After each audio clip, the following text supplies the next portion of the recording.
ചോദ്യപേപ്പർ ചോർച്ചാ വിവാദത്തിന് പിന്നാലെ രാജ്യത്തെ സുപ്രധാന പരീക്ഷകളുടെ ചോദ്യപേപ്പറുകളുടെ സുരക്ഷ സൈന്യത്തിന് നൽകാൻ ആലോചിക്കുകയാണ് കേന്ദ്ര സർക്കാർ.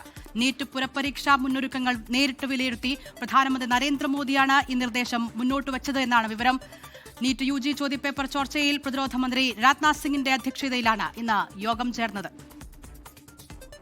നീറ്റ് പരീക്ഷാ ചോദ്യപേപ്പർ ചോർച്ച കേന്ദ്ര സർക്കാരിനെ പ്രതിരോധത്തിലാക്കുകയും കേന്ദ്ര വിദ്യാഭ്യാസ മന്ത്രി ധർമ്മേന്ദ്ര പ്രധാന്റെ രാജി ആവശ്യപ്പെട്ടുള്ള മുറവിളികൾ ഉയരുകയും ചെയ്ത പശ്ചാത്തലത്തിൽ വിഷയം അതീവ ഗൗരവത്തോടെ സമീപിക്കുകയാണ് കേന്ദ്ര സർക്കാർ. ജൂൺ 21 നടക്കാനിരിക്കുന്ന നീറ്റ് പുനഃപരീക്ഷയുമായി ബന്ധപ്പെട്ടുള്ള നടപടികൾ പ്രധാനമന്ത്രി നേരിട്ട് തന്നെ നിരീക്ഷിക്കുന്നുണ്ടെന്നും ഓരോ ഘട്ടത്തിലെയും വിശദാംശങ്ങൾ തേടുന്നുണ്ടെന്നും കേന്ദ്ര സർക്കാർ വൃത്തങ്ങൾ അറിയിച്ചു. ഭാവിയിൽ ചോർച്ചകളും വീഴ്ചകളും തടയാൻ നീറ്റ് അടക്കം അഖിലേന്ത്യാ തലത്തിൽ നടക്കുന്ന പരീക്ഷകളുടെ ചോദ്യപേപ്പറിന്റെ സുരക്ഷാ ചുമതല സൈന്യത്തിന് നൽകുന്നത് പരിഗണനയിലുണ്ട്.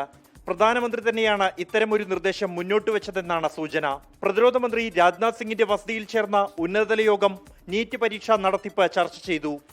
വിദ്യാഭ്യാസ മന്ത്രി ധർമ്മേന്ദ്ര പ്രധാൻ, കേന്ദ്രമന്ത്രി ജ്യോതിരാദിത്യ സിന്ധ്യ, NTA ഡയറക്ടർ അഭിഷേക് സിംഗ്, പ്രധാനമന്ത്രിയുടെ ഓഫീസിലെ ഉന്നത ഉദ്യോഗസ്ഥർ എന്നിവർ യോഗത്തിൽ പങ്കെടുത്തു.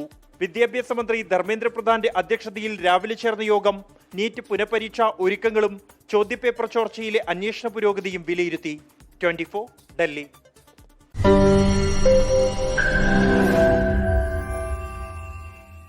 ലോകത്തെവിടെയായാലും ഏത് സമയത്തും 24 വാർത്തകളും ഓഗ്മെന്റഡ് റിയാലിറ്റി പാക്കേജുകളും എക്സ്പ്ലെയിനറുകളും വിശദമായി കാണാൻ ഞങ്ങളുടെ YouTube ചാനൽ നിങ്ങൾക്ക് സബ്സ്ക്രൈബ് ചെയ്യാം.